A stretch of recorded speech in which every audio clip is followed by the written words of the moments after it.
Va a intervenir el senador Roy Barreras, que nos ha acompañado todo este tiempo, y luego continúa nuestro amigo el doctor Clemente Forero, coordinador general de la Misión de Sabios. Doctor Roy Barreras.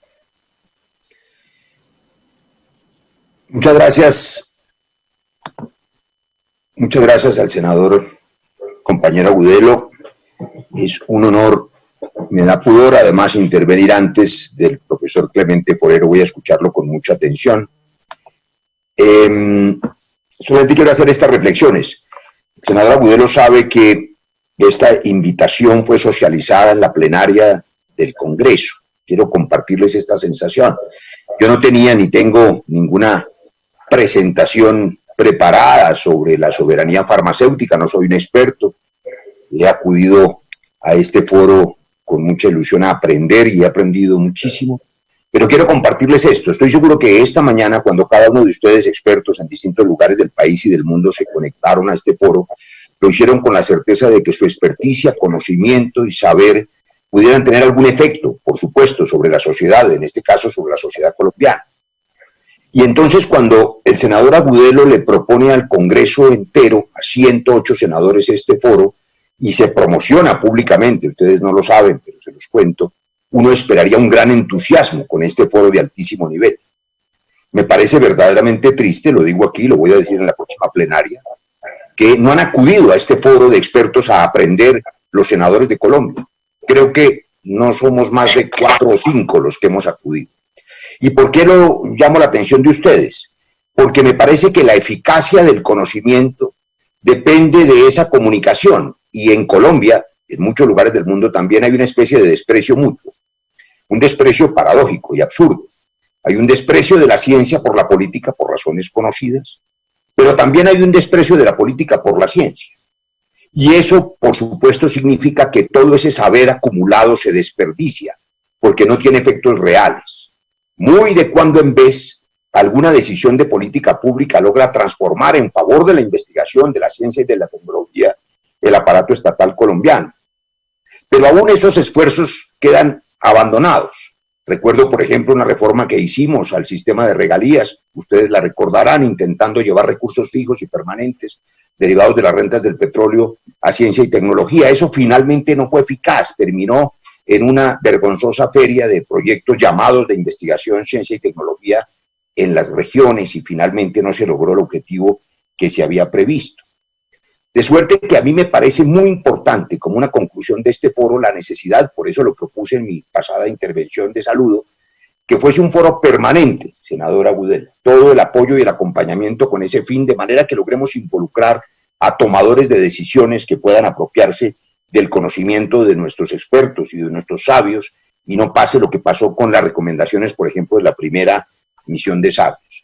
Yo confieso, por ejemplo, que cuando hicimos el esfuerzo con la academia, varios de los profesores aquí presentes, para sacar adelante la ley estatutaria en salud, cosa que logramos, contra viento y marea y en contra de la visión de política pública del gobierno, pues olvidamos ni más ni menos que este elemento que ustedes están planteando hoy, la soberanía farmacéutica. En nuestra concepción para esa discusión de un nuevo modelo de salud en Colombia, esta soberanía farmacéutica no era un pilar que estuviésemos considerando. Y eso, por supuesto, es una falla enorme. Hoy verificamos ese error, pero además queremos señalar lo siguiente.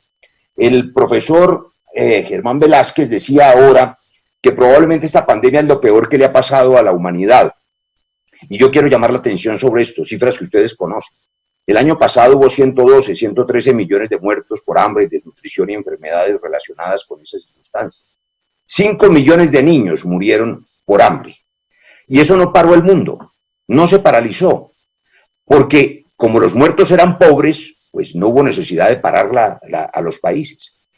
Lo que nos paralizó ahora no es la solidaridad, sino el miedo, porque este virus puede matar a cualquiera, y no solamente a los pobres. El mundo no se paraliza por los muertes por dengue, porque por supuesto el vector se transmite en condiciones de pobreza mucho más que en otras condiciones. Tampoco el mundo se paraliza cuando hay muertos por malaria. Llamo la atención sobre este asunto porque lo que sí es esta pandemia es un momento de disrupción, por la causa que sea. Yo creo que es por el miedo. Yo creo que es más bien un confinamiento egoísta. pero esa disrupción debe permitir entonces replantear la sociedad entera. En esa condición, senadora Agudelo, yo quiero solamente señalar lo siguiente. Mire, los temas de decisión para que el conocimiento de los expertos aquí relacionados tengan efectos sobre la sociedad, el interés del senador Agudelo tenga efectos sobre la sociedad, pues implican que los tomadores de decisiones se comprometan. Yo escuchaba ahora al exministro de Salud, el doctor Alejandro Gaviria, que estaba hablando, entre otras cosas, y sé que está con nosotros todavía, del olvido de la salud pública como una de las razones de la paradoja en salud en los Estados Unidos. Pues claro que se olvidó de la salud pública y se olvidó en la última década también, en las últimas 2 décadas. Si alguien quiere volver a poner la estrategia de atención primaria en el primer lugar, o la red pública hospitalaria, o una visión distinta de la salud que no sea una visión comercial, pues entonces tiene que tomarse decisiones desde el gobierno. Ustedes han reclamado hoy decisiones en materia, por ejemplo, de industria farmacéutica, pero también de comercio nacional e internacional. Esas decisiones las toman los gobiernos. No se puede desde afuera, desde la academia y desde la universidad de manera aislada, antes o después, entrando o saliendo de los gobiernos, decir qué es lo que debe hacerse cuando hay que articularse para que el conocimiento se vuelva decisiones. Y termino con este elemento. Yo creo que es inevitable que en esta coyuntura la disrupción sirva para comprender de una vez por todas que los recursos, y estoy hablando de la pura coyuntura, senadora Agudelo, para cabalgar sobre los acontecimientos, para remontar la ola que nos atropella. Hay una coyuntura de emergencia. Acaban de decretar hace apenas 24 horas una segunda emergencia económica. La decretan no pensando en la ciencia, ni en la tecnología, ni en las investigaciones de los profesores aquí reunidos, ni en la visión de una nueva sociedad tampoco. La están decretando porque se necesitan recursos para ciertos sectores económicos y quizá una reforma laboral y otros elementos puramente administrativos.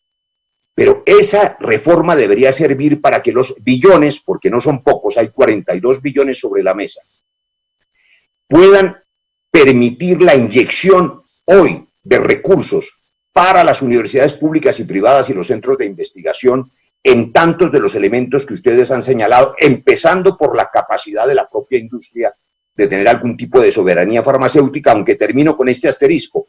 Yo me sumo a ese concepto de la soberanía farmacéutica, ya lo dije, y ante el profesor Wasserman a propósito de esas 3 soberanías, energética, alimentaria y farmacéutica. Pero tiene eso una dificultad que hay que resolver, teórica.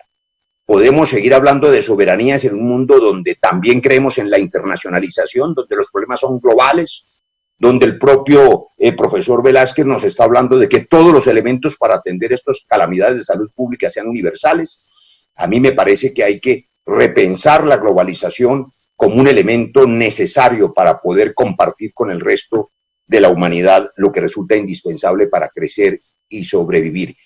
Hagamos fuerza, senador Iván Darío, y ojalá los profesores aquí, todos respetados, todos respetables, a quien la gente les escucha, a cada uno y sumados mucho más, nos ayudaran a exigir.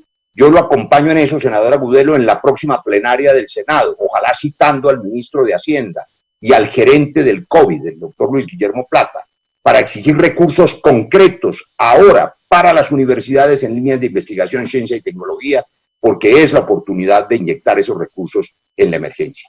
Gracias, senador Agudelo, y gracias a todos por su tiempo.